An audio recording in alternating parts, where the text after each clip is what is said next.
Let's now turn our attention to the United States of America, and it is a former American president who's in all kinds of legal trouble. It is being dubbed as the case of a president and a porn star. Now, Donald Trump has been indicted, the first former or sitting president to face criminal charges. So what happens next? Can he still run for the top job at the White House? What is the Stormy saga about Stormy Daniels all about? And how did an American president get involved with a porn star? Our next report gets you all the details.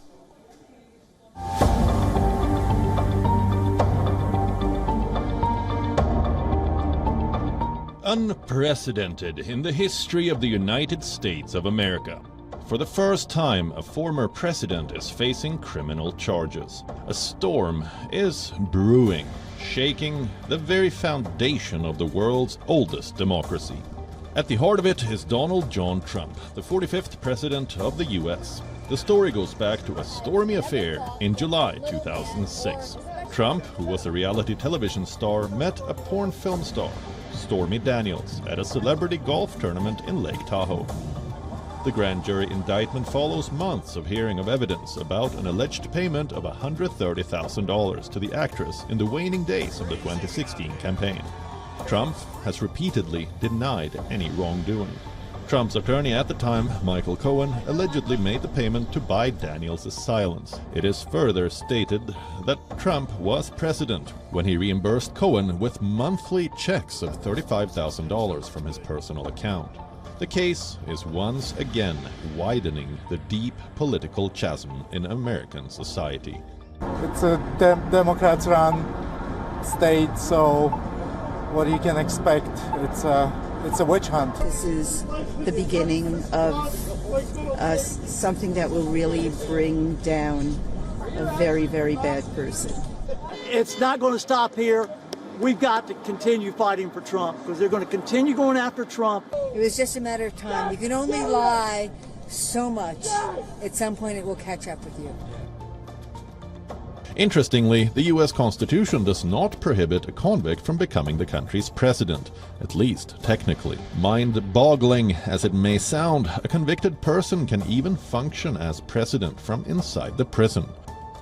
For Trump, the indictment could jeopardize his presidential prospects, but it might well be an opportunity to further rally his supporters. The legal tangle for the 76-year-old Republican leader is far from over. He is facing legal scrutiny for his role in the Capitol Hill insurrection,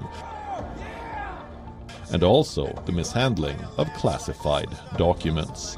President Trump himself shortly after released his own lengthy statement, in part saying that the Democrats had done the unthinkable, indicting a completely innocent person in an act of blatant election interference. This case brought by Alvin Bragg, who is a Democrat, is anything but a sure bet. First of all, it will be a lengthy process, and second of all, there is no guarantees. Susan Tehrani reporting from New York for WION World is One.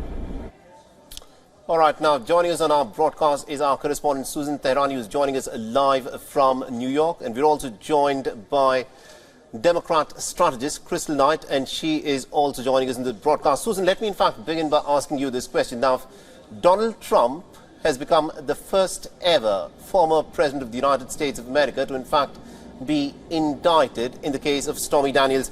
But at this moment, the charges against him have not been made public. How is the Trump camp looking at his indictment?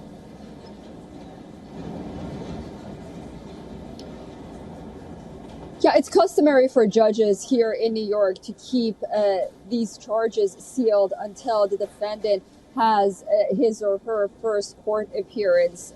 The Trump camp was told that Donald Trump, his lawyers were told that Donald Trump was indicted shortly after Thursday afternoon, and they released a statement saying that they will fight vigorously until the very end. They believe that their client is innocent.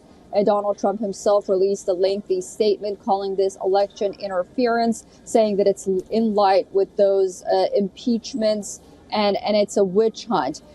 So we do know that they plan to also surrender. So we're not anticipating some kind of arrest of any sort. And it's important to note that the manner that this is going to happen, a lot of it lies in the hands of a Secret Service when he returns here to New York, possibly next week.